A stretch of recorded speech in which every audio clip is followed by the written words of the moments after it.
Bob Zimmer is the MP for the area. He was also at that memorial with the Prime Minister and his leader, Pierre Poilievre, on Friday night, and he joins me this morning. Bob, thank you for making the time.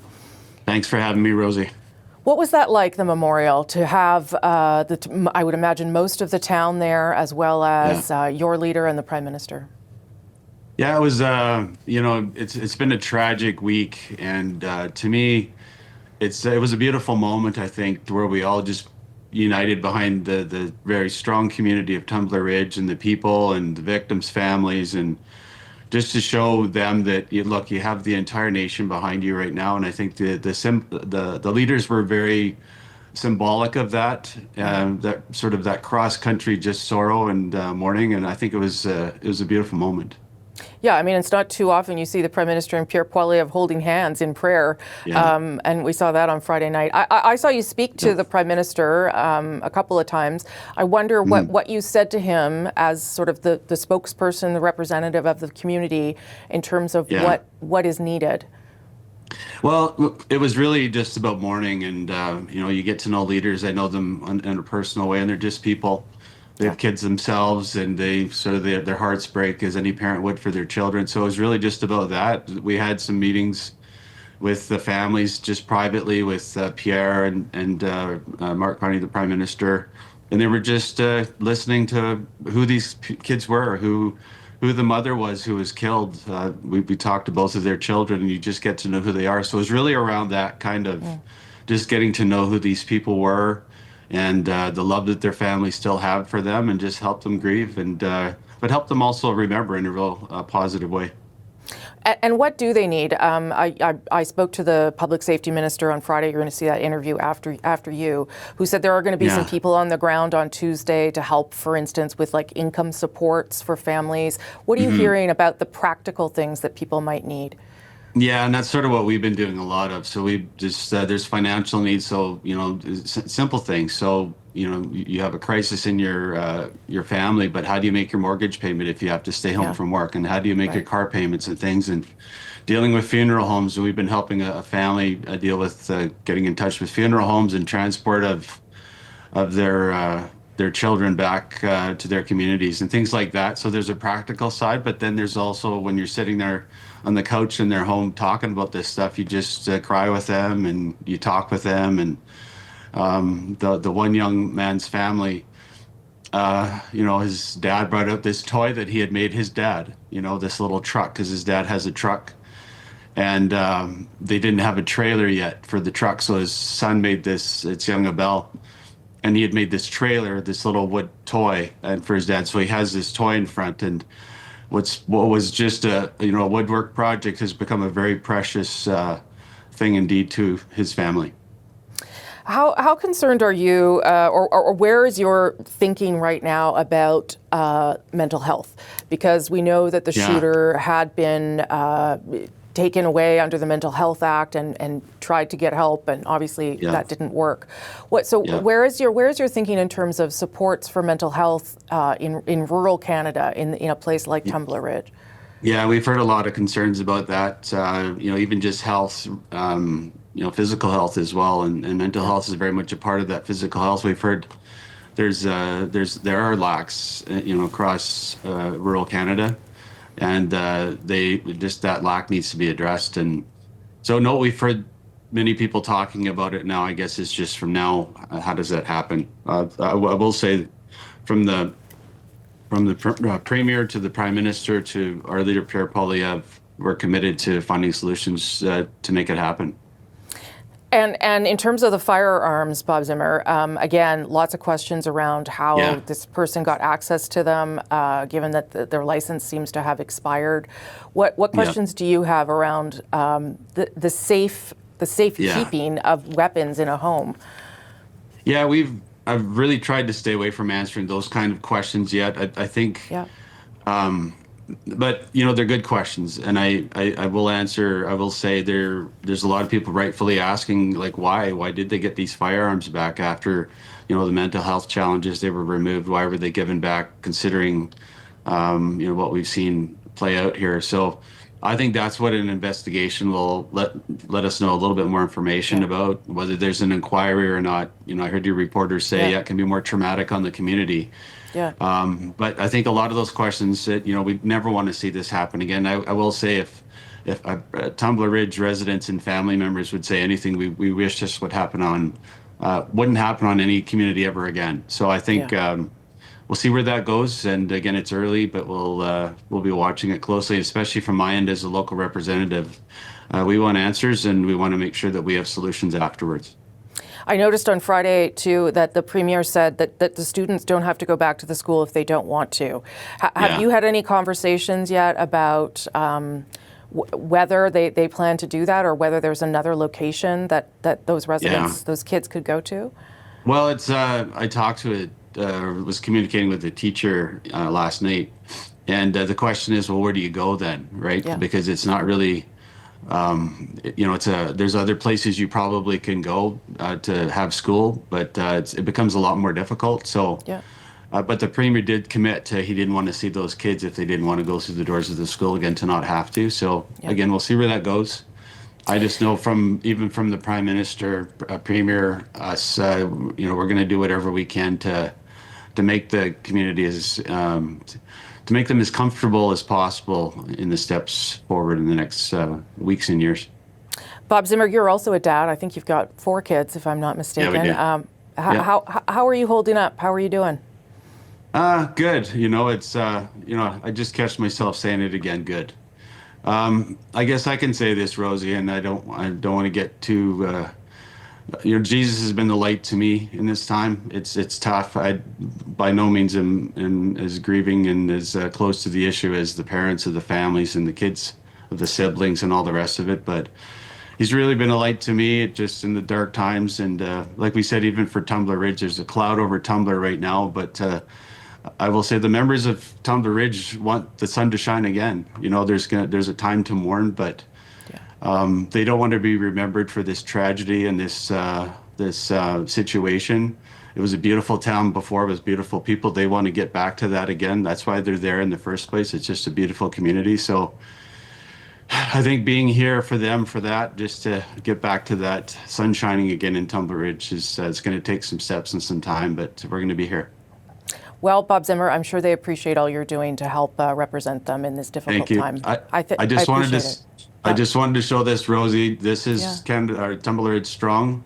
You can see that sticker. They made them right away. I think they were out within the first day, but I think the community wants us to appreciate all the love that everybody across Canada, the millions of Canadians have given them. And just last request I would have is just keep praying for Tumbler Ridge, keep praying for Maya. I know Maya's still in hospital, seems to be getting better, but we just ask that you pray for her and her mom and her family. And all the rest of the families, too, that are still hurting. Sure. Thank you, Bob Zimmer. Thank you very much. I really appreciate you speaking with us. Thanks, Rosie. The RCMP revealed new details on the guns used in the Tumbler Ridge tragedy and the shooter's potential motive. There was no specific targeting of any individuals. This suspect was, for lack of a better term, hunting. They were prepared and engaging anybody and everybody they could come in contact with. 4 firearms are under investigation now in connection to the shooting, 2 being seized at the school, 2 at the shooter's home. Firearms had previously been seized from that home and then returned under Canada's red flags that temporarily remove firearms from someone posing a safety risk to themselves or others. We now know the guns used in the shooting had not previously been taken from the home. On Friday, I spoke to the Minister of Public Safety about the shooter's access to firearms in the home before that RCMP update. Minister Anandasangaree, thank you so much for joining me. Thank you, Rosemary. I want to start with your trip out to Tumbler Ridge. You went right away.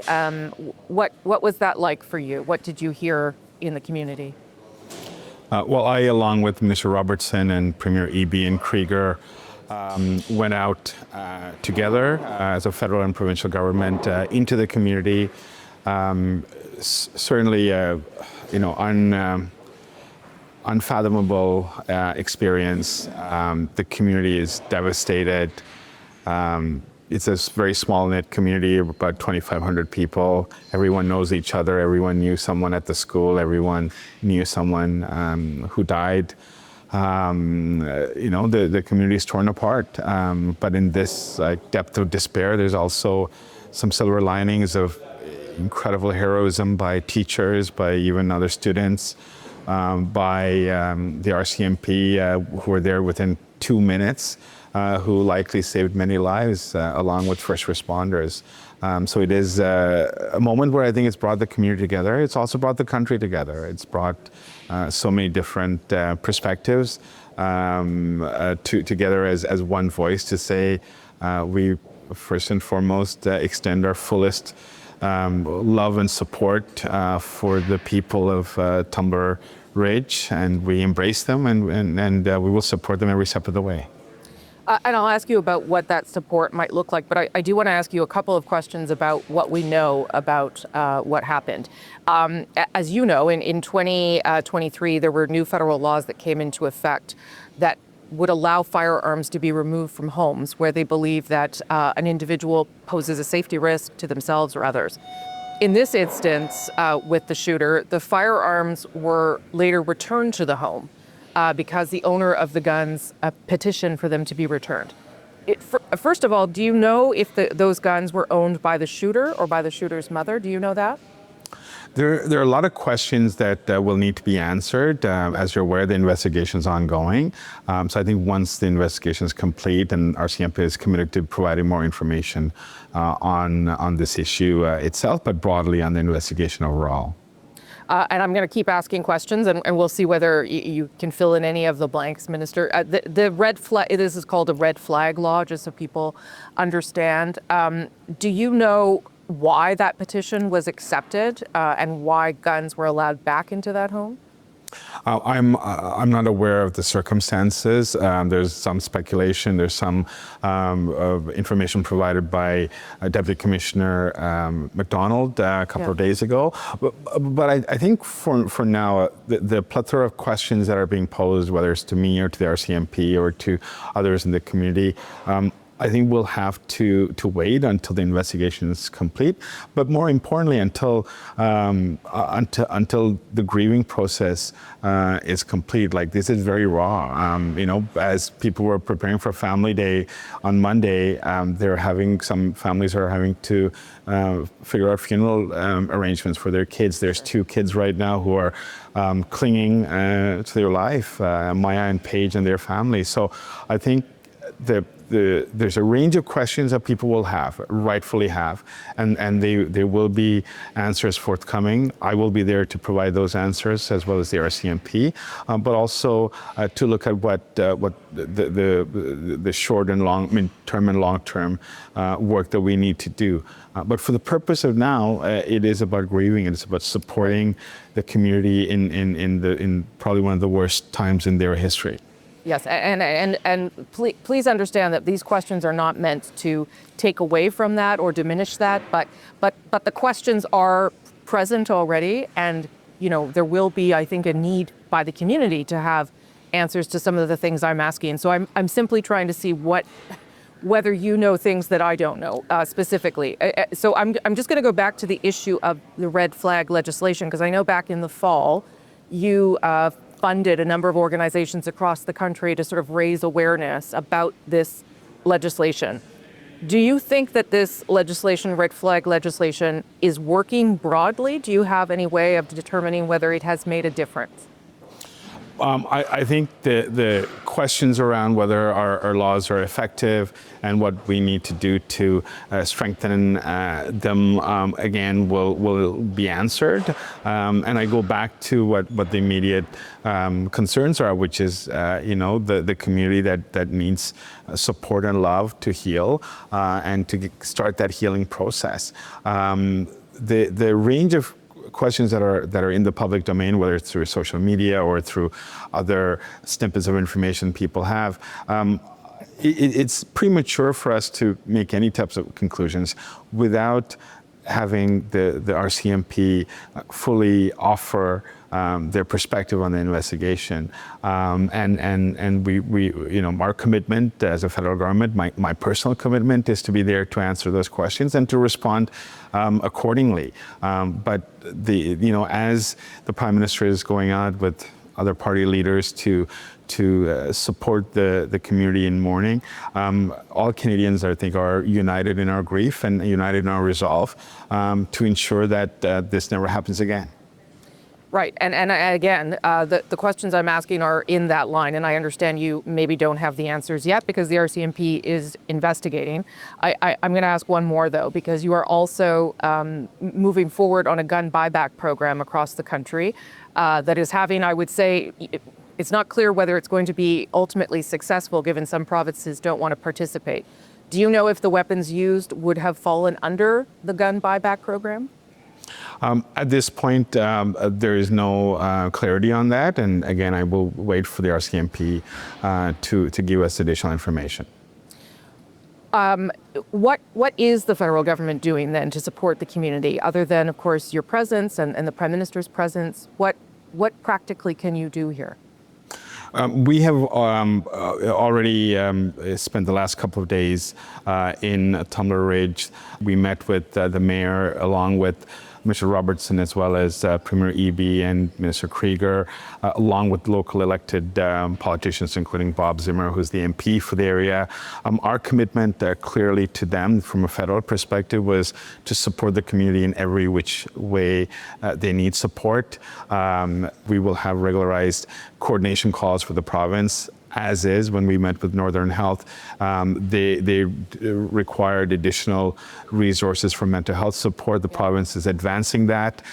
We have a range of supports that are available, including income security for parents who are grieving the passing of their children, as well as others who may have significant impacts, including other kids' families from the school who are traumatized and who may not be able to go to work. So we will have that available. We'll have Service Canada personnel on the ground starting Tuesday, so right after Family Day. We will have public safety officials there as well to coordinate broader supports, whether it's on mental health and youth and other types of support that the people need.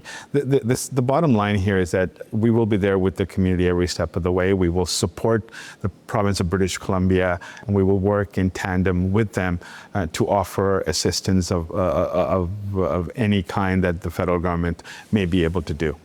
All right, Minister Anandasangaree, thank you for taking my questions. Appreciate it. Thank you, Rosemary.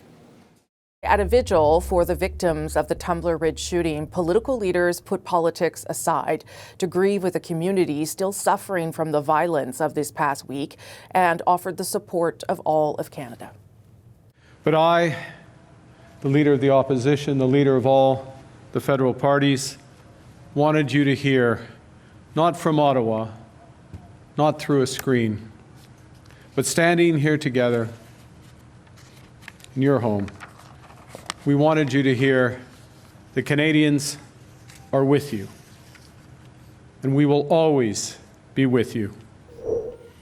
The Prime Minister spoke of grace, and indeed, Prime Minister, you have shown tremendous grace in bringing together the leaders of all political parties and flying us here together as one. We all lead political parties, but today, there are no Conservatives. There are no Liberals, New Democrats, Greens, or Bloc Québécois. BC Premier David Eby was also at the vigil where he spoke, and he highlighted the brave actions of a teacher, Mr. Deely, and some of his students during the lockdown at Tumbler Ridge Secondary School. Mr. Deely, seeing a student in distress in the hallway, critically injured, brought that child into the classroom. Mr. Deely and two students administered first aid to that child, provided that child with comfort and support, all the while the bigger kids in the classroom supporting the smaller kids.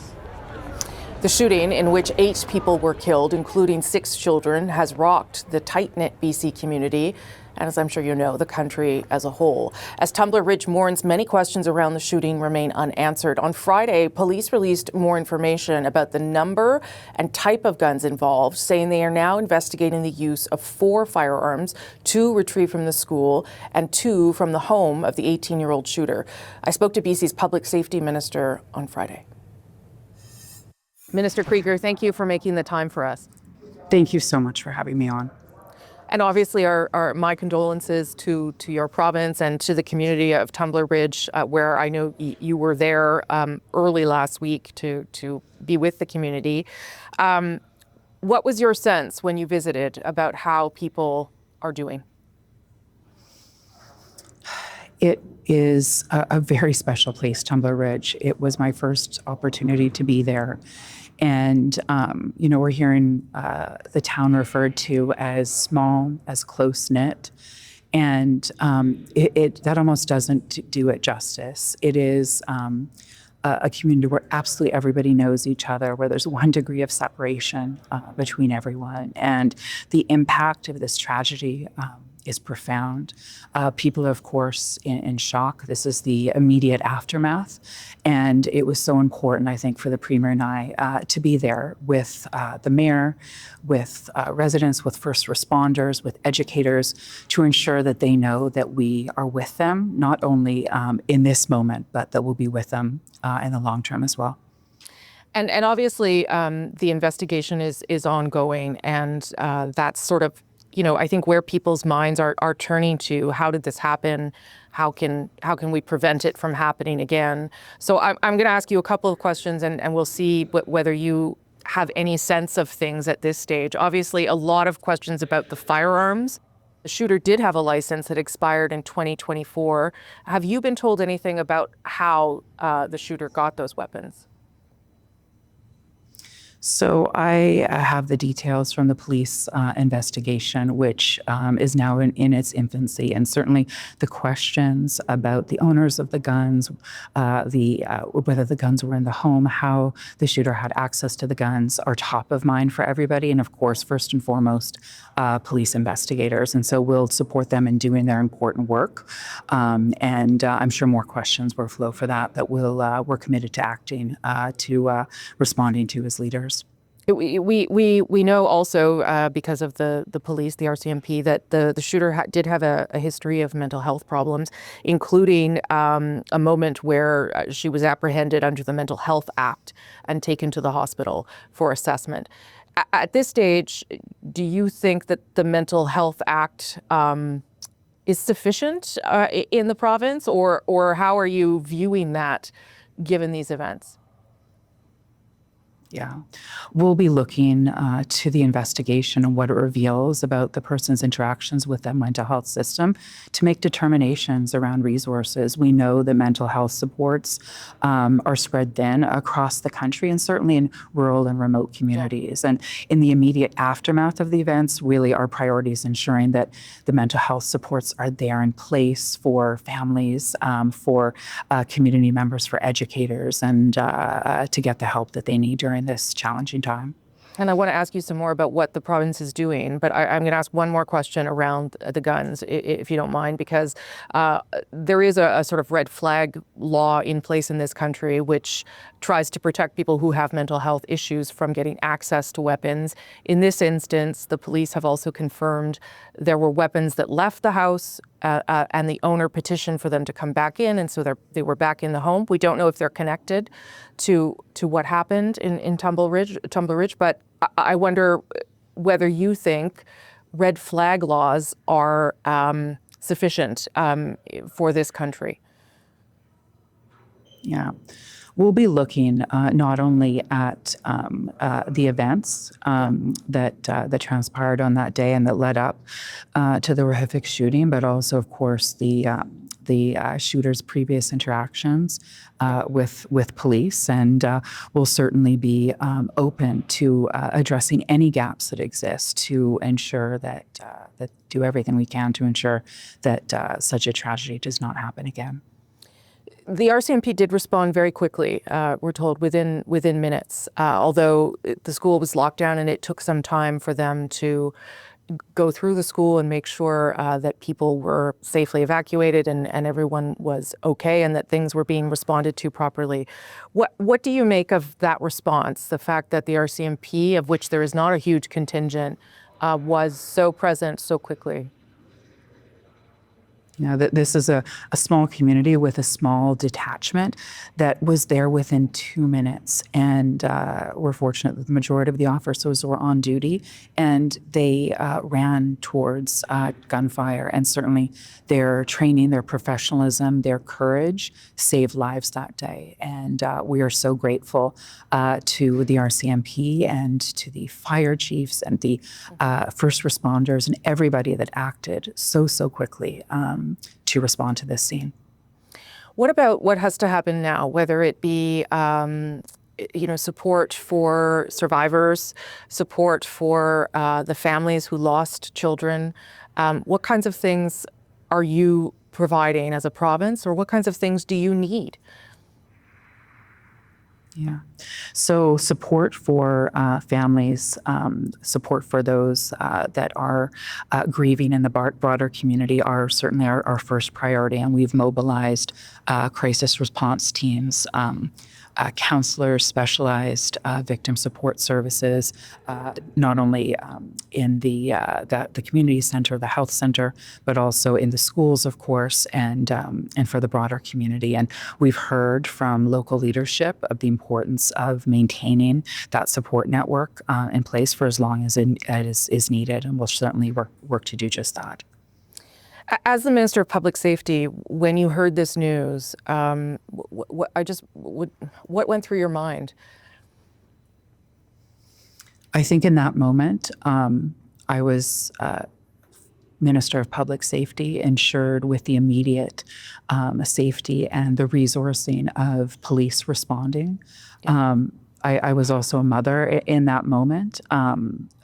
Thinking of every person's worst nightmare in terms of an act of violence, an act of mass violence in a safe place of learning in our schools, which are so central to our communities and our kids' lives. And I just think the need to ensure everything was in place operationally for police, for victim services was first and foremost. And I was so grateful to be able to travel up to Tumbler Ridge with the Premier immediately, not only to give them assurances, the community members, in terms of our support operationally, but also just to connect with people as a person, as a mother.